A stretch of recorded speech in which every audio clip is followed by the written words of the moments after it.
자, 네 번째 재무제표 작성 기준에 대해서 한번 학습을 하겠습니다. 자, 이 부분도 여러분 너무 부담 갖지 마시고, 이렇게 되어 있다라는 거 한번 가볍게 듣고 쭉 다음 강의로 진행하시면 됩니다.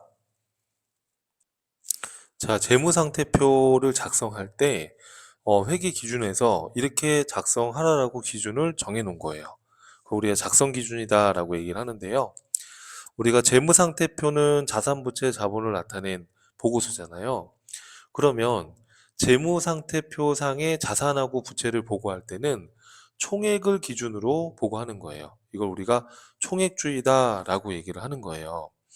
예를 들어서 이게 어떤 거냐면, 자, A기업이 B기업한테 외상 매출금, 상품을 외상으로 팔아서 받을 채권 자산이 100원이 있어요. 그리고 A기업이 B기업한테 또 상품을 사온 것도 있어서 갚아야 될 외상 매입금, 상품을 외상으로 사와서 갚아야 될 부채, 외상 매입금이 70원이 있다라고 가정해봐요. 그러면 우리 생각에는 A기업의 입장에서 B한테 100원 받아야 되고 B한테 70원 갚아야 되니까 이거를 순액으로 그냥 30원 그러면 나는 받을 게 있네. 이렇게 생각할 수도 있잖아요. 그죠? 이거는 순액으로 기록을 한 거죠. 받을 거 100원하고 줄 거 70원을 퉁쳐서 30원 받을 거야. 이렇게 순액으로 표시하지 말라는 거예요.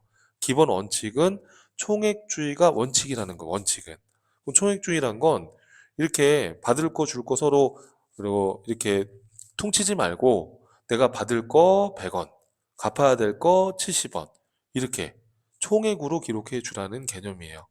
이해하시겠죠? 그래서 외상매출금과 외상매입금 이 자산부채를 각각 표시를 해라. 자산과 부채를 서로 상계해서 순액으로 보고하면 안 된다. 기본 원칙이 총액주의다. 그렇게 여러분 이해를 하시면 되겠습니다. 자, 그 다음에 요 밑에 작성 기준에서 유동성 배열법도 우리 전산회계 2급 시험에 굉장히 자주 나오는 객관식에서 단어입니다. 유동성 배열법은 뭐냐면 유동성이 높은 항목부터 개정 과목을 배열하라는 거예요. 쉽게 말하면 재무상태표상의 자산 부채는 유동성이 높은 항목부터 나열한다라는 거예요. 자, 예를 들어서 여러분 우리가 이전 강의에서 재무상태표의 자산을 구분할 때, 재무상태표의 자산을 표시할 때 당좌, 재고자산, 투자자산, 유형자산, 무형자산, 기타 비유동자산. 그래서 제가 당재, 투유, 무기 요 앞자 따서 한번 외워보세요라고 했었죠. 이렇게 당좌 자산이 뭐예요, 여러분? 현금이나 예금이나 이런 것들이에요. 그래서 이 순서 자체가 유동성 배열법에 근거한 거예요. 현금화가 빠른 자산부터 먼저 배열을 한 거예요. 자, 이게 대표적인 예라고 볼 수 있고요. 자, 자산은 현금 유입이 빠른 순서입니다. 자산은 우리가 미래의 현금으로 전환되다, 미래의 현금으로 유입된다 이런 얘기 했었죠. 내가 상품을 팔면 현금이 들어오잖아요. 건물 자산을 임대하거나 매각하면 현금이 유입되잖아요. 그죠? 그래서 자산은 미래 현금으로 전환될 건데 현금 전환이 빠른 순서부터 배열하는 게 유동성 배열법입니다. 근데 부채는 내가 현금을 갚는 거잖아요. 현금이 유출되는 거니까 현금 유출이 빠른 순서. 무슨 말인지 이해하시겠죠, 여러분? 현금 유출이 빠른 순서로 기재하는 게 유동성 배열법. 그러니까 현금 전환이 빨리 돼서 들어오거나 자산은 부채는 현금을 빨리 갚는 거. 이렇게 현금화가 빠른 것부터 배열하는 게 유동성 배열법이다. 이렇게 여러분 이해를 하면 되겠습니다. 자, 그리고 재무 상태표에 대한 작성 기준입니다. 그죠? 그래서 총액주의, 유동성 배열법, 또 구분 표시의 원칙이다. 이렇게 돼 있어요. 자산, 부채, 자본 중에 중요한 항목은 재무상태표 본문에 별도의 계정 과목으로 만들어서 구분해서 표시를 한다는 거예요. 만약에 중요하지 않다 그러면 유사한 항목에 통합해서 표시해도 되고 상황에 맞춰서 하라는 겁니다. 중요한 항목은 구분해서 표시를 하라라는 거예요. 재무상태표를 작성할 때. 자, 그 다음에 나오는 게 미결산 항목 표시 금지다 이렇게 되어 있는데 여러분 우리가 지금 이런 개정 과목을 전혀 배우지 않은 상태이기 때문에 이게 지금 온전히 이해가 되기는 어렵다고 전 봐요. 근데 이런 게 있다라는 거 정도 가볍게 한번 들어볼래요? 자, 그럼 여기 보니까 현금 가부족이라고 있죠. 이제 우리가 이후 강의에서 공부를 하게 될 건데 현금 가부족이라는 건 이런 거예요. 장부상의 현금의 잔액과 실제 금고의 현금의 잔액이 일치하지 않는 경우가 있을 수 있어요. 장부 기록을 하다 보면. 그러면 그 차이가 나는 거에 대해서 원인을 밝히기 전까지 현금 가부족이라는 이런 임시적인 성격의 계정 과목을 기록해 놓는 거예요. 자, 여러분 내 말이 이해가 안 가도 상관없습니다. 뒤에 가면 상세하게 배울 거예요. 알았죠? 이런 게 있다라는 거 정도. 그럼 어찌됐든 간에 이런 현금 가부족은 장부상 현금의 잔액과 실제 현금의 잔액이 맞지 않으니까 임시적으로 기록을 해놨다가 나중에 이거를 원인을 찾아내는 건데 원인을 못 찾았다. 그러면 찾아내서 이 현금 가부족 임시로 기록해 놓은 게 재무상태표 결산할 때 표시되지 않게끔 하라는 거예요.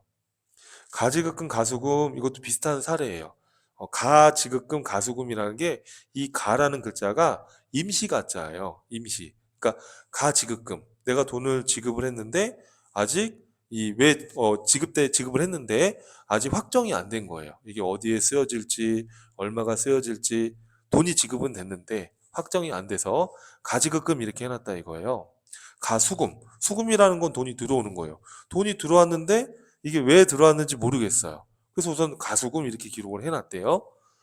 자, 그럼 이런 가지급금이나 가수금 이런 것들은 임시로 기록을 해놓은 거니까 결산할 때는 이게 어떤 계정에 해당이 되는지 확정된 계정 과목으로 정리해서 보고를 해야 되는 거예요.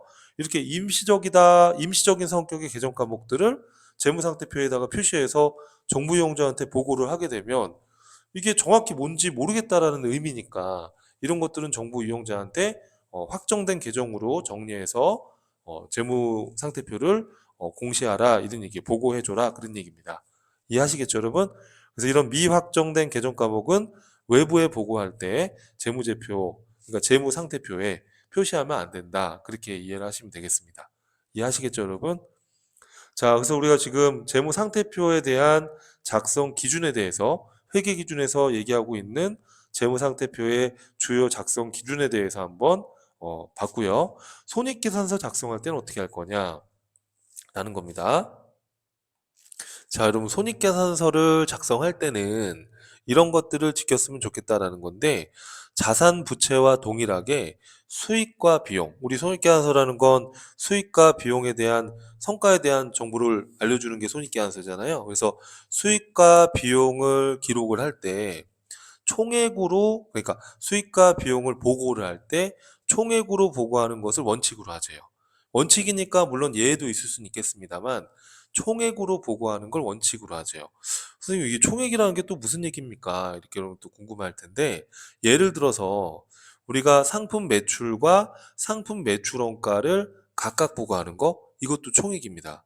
무슨 얘기냐면 내가 상품을 100원에 구입을 해서 130원에 만약에 고객한테 팔았다 그러면 우리가 100원에 사서 130원에 팔았으니까 30원이 어 30원이 상품 매출 이익이다라고 30원만을 보고할 수도 있을 거예요. 그죠?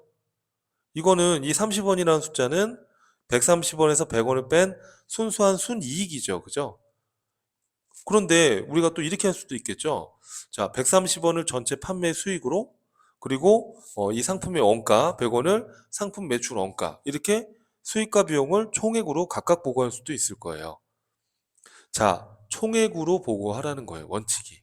예외가 있을 수는 있겠지만 총액주의로 수익과 비용을 보고해라.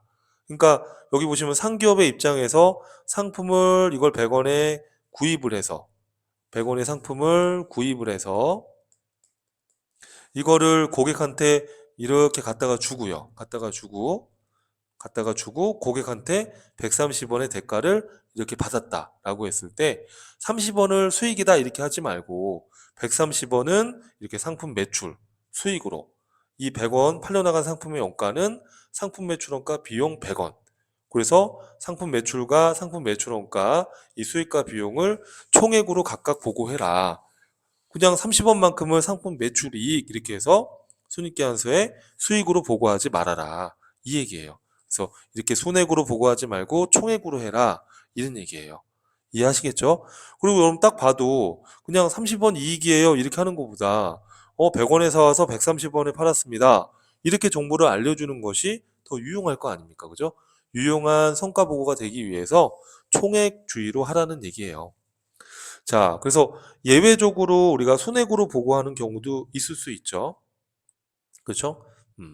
그래서 우리가 총액주의로 하는 예가 이렇게 이자 수익, 이자 비용 이렇게 각각 기록하는 것도 총액주의의 한 예가 될 수 있어요. 예를 들어서 이것도 한번 설명해 볼까요, 제가? 자, 예를 들어서 내가 은행에서 이자를 50원 받았어요. 또 은행에 지급한 이자 비용이 40원이에요. 그럼 나 10원만큼 이자 얻었어 이렇게 하지 말고 이자 받은 거 50원 이자 수익으로 이자 지급한 거는 이자 비용으로 해서 각각 수익과 비용을 총액으로 보고해라 이런 얘기예요. 자, 그래서 기본적으로 총액주의를 원칙으로 하고 있다는 건데요. 순액으로 보고하는 경우도 예외적으로 있을 수는 있어요. 원칙이니까 일부 예외가 있을 수도 있겠죠. 대표적으로 우리가 건물이나 토지나 차량 운반구나 비품이나 이렇게 장사할 때 영업활동에 필요한 이런 형체가 있는 이런 유형자산을 처분하는 경우. 여러분 우리가 상품을 사고 파는 건 이 상기업의 기업의 주된 영업활동과 관련된 거니까 빈번하게 거래가 되잖아요. 그러니까 중요한 수익과 비용이란 말이에요. 중요성이 높다라는 거죠. 그러니까 이건 총액으로 당연히 기록을 해야 되는데 유형자산을 처분하는 거, 내가 사용하던 차량 운반구를 갖다가 팔았대요. 근데 여러분 이거는 빈번하게 막 내가 타고 다니는 차량, 이 사용하던 차량을 파는 게 매일 발생하진 않잖아요. 일시적이고 어떤 우발적으로 발생하는 사항이니까 이런 거는 또 손해구로 우리가 장부 기록을 하기도 한다라는 거예요. 그래서 기계장치를 500원에 구입해서 몇 년간 쓰다가 올해 이거를 700원에 갖다가 팔았대요. 그래서 지금 500원에 지금 기계장치가 남았는데 이걸 700원에 갖다가 팔았대요. 그럼 200원에 이익이 났잖아요. 이걸 유형자산 처분 이익이라고 하는데 이거는 빈번하게 발생되는 건 아니니까 그냥 700원을 수익, 500원을 비용 그렇게 굳이 하지 말고 그냥 200원을 우리가 수익으로 기록을 하는 경우도 예외적으로 있다라는 거예요. 이해되죠? 하지만 이런 예외를 제외하고는 우리가 총액주의로 수익과 비용을 기록한다는 거, 그걸 기억을 해주시면 되겠습니다. 여러분, 이런 유형자산 처분 이익은 우리가 상품을 파는 주된 영업과는 관련이 없잖아요. 그래서 이건 수익은 수익인데, 참고로 영업 외 수익으로 구분을 하고 있어요. 참고로. 자, 그러면 수익과 비용을 인식하는 방법에 대해서 또 규정을 하고 있는데요. 여러분, 이 인식이라는 단어가 나오면 굉장히 조금, 어, 와닿지가 않죠. 그죠? 여러분, 인식한다라는 말이 나오면 그냥 머릿속에 이해를 할 때 우리가 장부에 기록한다, 그렇게 이해하면 돼요. 인식한다라는 표현이 나오면 장부에 기록하는 거다, 그렇게 그냥 여러분 이해를 하면 돼요. 그럼 이게 무슨 말이냐면 수익과 비용을 장부에 기록을 할 때 어떤 방법에 의해서 수익 비용을 장부에 기록할 것인가, 이 인식에 대한 건데요. 여러분 수익과 비용은 기본적으로 발생주의로 인식을 해요. 발생주의라는 건 뭐냐면 자, 우리가 발생주의에 반대되는 개념이 뭐냐면 발생주의에 반대되는 개념이 현금주의예요. 그럼 현금주의라는 건 뭐냐면 수익과 비용을 현금주의로 기록한다라고 하면 현금이 들어오면 수익으로 기록을 하는 거예요. 대변에. 현금이 나가면 차변에 비용을 기록해 주는 거예요. 이게 현금주의 방식인데 이 방식은 성과를 파악하는데 문제점이 있어요. 거래가 발생됐는데 현금이 들어오지 않으면 수익이 기록이 안 될 거 아닙니까? 또 거래가 발생했는데 현금이 나가지 않으면 비용이 기록이 안 되니까 이건 정확한 성과 파악을 할 수가 없어요. 경영성과 파악을 할 수 없으니까 우리 회계는 철저한 수익과 비용을 발생주의로 기록을 하고 있어요. 그럼 발생주의라는 게 뭐냐면 현금이 들어오지 않아도 물건을 외상으로 팔아도 상품 판매 수익을 기록하는 거예요. 현금이 들어오지 않아도. 왜? 그 거래가 발생됐으니까. 이렇게 현금주의보다 발생주의로 수익 비용을 우리가 파악하는 것이 보다 더 유용한 성과평가를 제공해 준다는 거예요. 그래서 우리 회계는 철저한 발생주의로 수익과 비용을 기록하고 있는데 이 수익은 발생이 계속되고 있다 보니까 어느 시점엔 장부에 기록을 해야 되다 보니 이 발생주의로 하되 좀 더 구체적으로 얘기하고 있는 게 실현주의로 인식해라 이렇게 돼 있어요. 내가 이 수익을 얻을 만한 자격과 그 수익의 금액을 측정할 수 있을 때 일반적으로는 이제 우리가 상품을 판매한 시점에 그때 수익을 인식하는 거예요. 내가 상품을 거래처에 100만 원의 외상으로 팔았다. 그러면 현금이 들어오지 않아도 내가 물건을 팔았다는 거는 얻을 만한 자격도 있고 100만 원이라는 이 화폐 금액도 측정이 가능하니까 그때 발생된 걸로 보겠다. 그런 거를 실현주의라고 하는 거예요. 그래서 우리가 일반적으로 도소매 기업의 경우에 또는 뭐 제조기업이다, 뭐 도소매 기업이다 그러면 상품을 판매한 시점에 돈을 현금을 받은 시점이 아니라 이렇게 이때 이제 우리가 발생된 걸로 보는 거예요. 자, 비용도 마찬가지예요. 비용도 현금이 나가지 않았다 하더라도 그 비용이 발생되는 시점에 우리가 기록을 하자라는 거예요. 그런데 이제 비용은 매일매일 발생이 되고 있어요. 예를 들어서 직원을 고용해서 매일매일 직원이 일을 하면 급여가 발생되고 있거든요. 그럼 어느 시점에다가 이걸 급여라는 비용을 기록할 거냐라고 했을 때 이거는 딱 어느 시점이라고 정하기가 어렵다 보니까 자, 우리가 비용이라는 건 수익을 얻기 위해서 비용을 지출하는 거니까 수익이 기록되는 시점에 관련된 비용을 최대한 대응을 시키는 것이 발생주의에 맞겠다. 그래서 우리가 발생주의로 인식을 하지만 좀 더 구체적으로 원칙을 세워놨어요. 이 비용은 계속 발생되고 있으니까 이거 어느 시점에 비용을 장부에다가 기록하기가 좀 어렵단 말이에요. 그래서 그냥 원칙을 만들었어요. 자, 비용은 발생주의로 하되 수익이 인식되는 시점에 이 관련된 비용을 최대한 대응시키자라는 원칙을 세워놨어요. 이렇게 수익과 관련된 비용을 기록해서 이익이 얼마다라고 보고하는 것이 이 이익을 평가하는데 우수하다라고 보는 거예요. 그래서 수익 비용 대응 원칙에 의해서 우리가 비용은 수익이 발생된 시점에 관련된 비용을 최대한 대응시켜서 비용을 기록하자는 거예요. 그래서 예를 들어서 우리가 이 수익 비용의 대표적인 예가 자, 공장에서 물건 만들 때 기계가 필요해서 기기 장치를 구입을 했어요. 그러면 이거를 기기 장치 구입했을 때 자, 예를 들어서 1,000만 원 주고 기계를 샀어요. 이 기계를 10년간 쓸 수 있어요. 그러면 현금이 1,000만 원 나갔다고 해서 차변에 비용 이렇게 할 거냐? 그렇게 하면 안 된다는 거예요. 자, 이 기기 장치 1,000만 원짜리 현금 주고 샀는데 이 기기 장치를 10년간 쓸 수 있다라고 하면 10년 동안 수익을 창출하는데 이 기계를 사용하는 거니까 10년 동안 이 기계를 사용하는 기간 동안에 감가상각을 통해서 우리가 비용 처리를 하는 거예요. 1,000만 원이다 그러면 매년 100만 원씩 이런 식으로 수익을 창출하는 기간에 이 비용을 적절하게 대응시켜 주는 거예요. 이런 개념이 이제 수익 비용 대응 원칙이에요. 그래서 우리가 뒤에 가서 이제 우리가 분계 처리하는 것들을 공부를 많이 할 텐데 대부분 보면 이 수익 비용 대응 때문에 처리하는 것들이 꽤 많아요. 그래서 뒤에 가서 이제 하나씩 여러분이 공부를 하게 될 거예요. 그래서 우리가 수익 비용 대응 원칙이라는 것은 수익을 인식하는 그 시점에 관련된 비용을 최대한 대응시켜서 수익과 비용을 대응시키는 것이 유용한 성과를 우리가 유용한 회계 정보를 제공할 수 있다는 것이에요. 이걸 우리가 발생주의다 이렇게 얘기해요. 자, 결론. 자, 수익과 비용은 발생주의로 한다. 그래서 수익은 실현주의로, 비용은 수익 비용 대응 원칙에 따라서 이 발생주의에 입각해서 수익과 비용을 장부에 기록한다. 그렇게 여러분 이해를 하고 넘어가면 됩니다. 자, 그 다음에 이제 수익과 비용의 구분 표시다 이렇게 나와 있어요. 자, 여러분 수익과 비용의 구분 표시는 우리가 이제 이전 강의에서 손익계산서를 우리가 보고식으로 작성해 본 적이 있죠. 자, 다시 한번 복습해 보면 우리 어떻게 작성하죠? 첫 번째는 상품 매출이라는 수익을 기록해 주고요. 상품 매출 원가라는 비용을 기록해 주고요. 그렇죠? 그럼 상품 매출에서 상품 매출 원가 뺀 거를 우리 뭐라고 했었죠? 그렇죠. 매출 총이익. 자, 그리고 매출 총이익에서 판매나 관리 활동과 관련된 비용을 뭐라고 배웠죠? 그렇죠. 판매비와 관리비. 그러면 매출 총이익에서 판매비와 관리비를 뺀 걸 뭐라고 해요? 영업이익. 영업활동과 관련이 없는 영업이익에서 영업의 수익을 더하고 영업의 비용을 빼면 자, 우리 뭐라고 하죠? 그렇죠. 법인세 차감전 순이익. 법인세 비용을 빼면 뭐라고 해요, 여러분? 그렇죠. 단기순이익. 자, 이렇게 해서 기업의 주요 활동별로 요거 기억날까요? 매출 총손익, 매출 총이익, 영업이익, 그리고 법인세 차감전 순이익, 단기 순이익으로 이렇게 활동별로 구분해서 보고를 해달라는 거예요. 이렇게 구분해서 표시해달라 이 얘기예요. 이해되시죠? 자, 기업의 활동별로 구분해서 손익을 보고한다.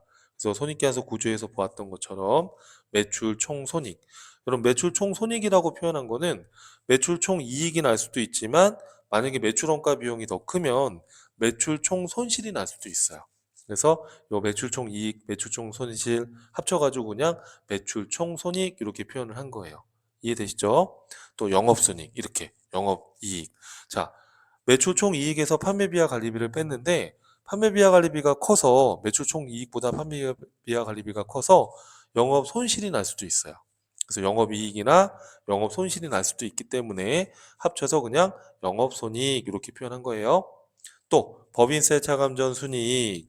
자, 영업 이익에서 영업의 수익을 더하고 영업의 비용을 빼면 법인세 차감 전 순이익인데 만약에 영업의 비용이 많이 발생돼 가지고 이 법인세 차감전 손실이 날 수도 있잖아요.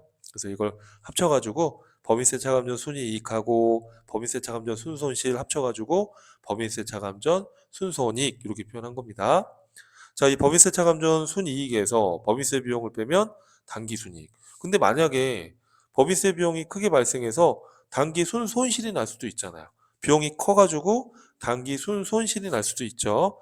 그래서 단기 순이익이나 단기 순손실 합쳐가지고 단기 순손익 이렇게 표현한 거예요. 이렇게 손익계산서를 작성할 때 매출 총손익, 영업손익, 법인세 차감전 순손익, 단기 순손익으로 구분해서 표시하자라는 거예요. 이해되시죠, 여러분? 자, 그래서 이번 시간에서는 우리 재무상태표와 손익계산서의 작성 기준에 대해서 한번 학습을 하였습니다. 자, 다음 강의에서도 뵙겠습니다.